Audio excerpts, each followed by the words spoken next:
Hello. Welcome to my house, to my hearth. The fire's there. I might have to move the camera. To my little library nook, to my little teaching nook, to my spiritual talks. Tonight, I want to talk about, or today, I want to talk about the tyranny of happiness.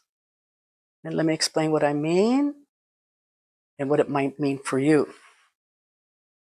By the tyranny of happiness, I mean putting on a pleasant face, making up a happy face, being cheerful, pretending we're happy when we're not, and especially nowadays on social media and even on YouTube. I know people are supposed to be very beautiful, very smiley, very confident, very full of esteem, and it's harder if you're not. But I think if you're not, then you might be attracted to someone like me and listening to what I'm saying. The tyranny of happiness makes us feel guilty if we're not happy, if we struggle to be happy. Let me, before I go on and tell you what it means for you and what it might mean for the world, because it has to be being honest with yourself, right?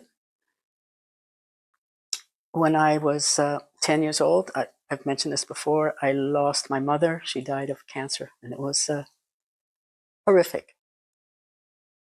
But she didn't want anybody to know. She didn't want my father to know. Certainly, I didn't know then. I thought she had a bad back, and she had her medication put in someone else's name who lived in another city, so he wouldn't know. Nobody was to know. I don't know if she told her friends, but I know as she was dying in bed, her friends were playing canasta outside by the pool, and I think she wanted it that way. I think she wanted everybody to believe that she was, happy, she had a good life, and nobody would see her in that condition. And actually, before that, I had seen something on her body that was horrific, and she said, "Did you see? Did you see?" I said, "No, I didn't see. I didn't see." And afterwards, that became a way of life for me. I didn't see. I didn't see. No, no, no. Everything's good. Everything's fine. Everything's beautiful. And so from a young age, after I was a teenager, when I was 20, I said, I am going to dedicate myself to being truthful and authentic, whatever that means. And so this is why I'm talking about the tyranny of happiness. It's very, very commonplace nowadays. In the year, I'm going to jump ahead from the year 1960, when I confronted my mother's coercive need to be happy or to show me that she was happy. Maybe it was kind, maybe not to herself, not to her husband. 2016, the National Labor Relations Association in America heard a case against T-Mobile, and it was that they were there was some sort of ruling that the workers had to be cheerful all the time because it made a good environment. And some of the workers brought it to court. They said that if you have to be cheerful all the time, you can't complain, you can't show your emotions. And the court ruled that in 2016 that T-Mobile could not force people to be cheerful. And why is this important for us? Because sometimes when we're not cheerful, we feel guilty. So if you're one of those people who don't always feel cheerful, or even if you experience deeper emotions, difficult emotions, turmoil, then know that not only are you not alone.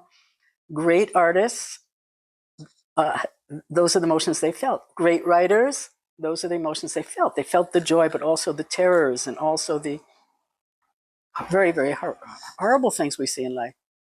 Philosophers, saints, the people who really, really influence culture deeply are those who were not afraid to feel, or those who used art and writing and teaching to help others confront the intricacy and the mysteries and the difficulties of life. I picked from the library, my library, a little something to read to you at this hour. And that is from William Blake, who has his Songs of Innocence, which is all about happiness, and the Songs of Experience about terror. And the wise person knows how to balance them. So let us just look at his laughing song. You won't call it the tyranny of happiness, but it's called the laughing song. When the green woods laugh with the voice of joy, and the dimpling stream runs laughing by, when the air does laugh with our merry wit, and the green hill laughs with the noise of it, when the meadows laugh with lively green, and the grasshopper laughs in the merry scene, when Mary and Susan and Emily with their sweet round mouths sing ha, ha, hey.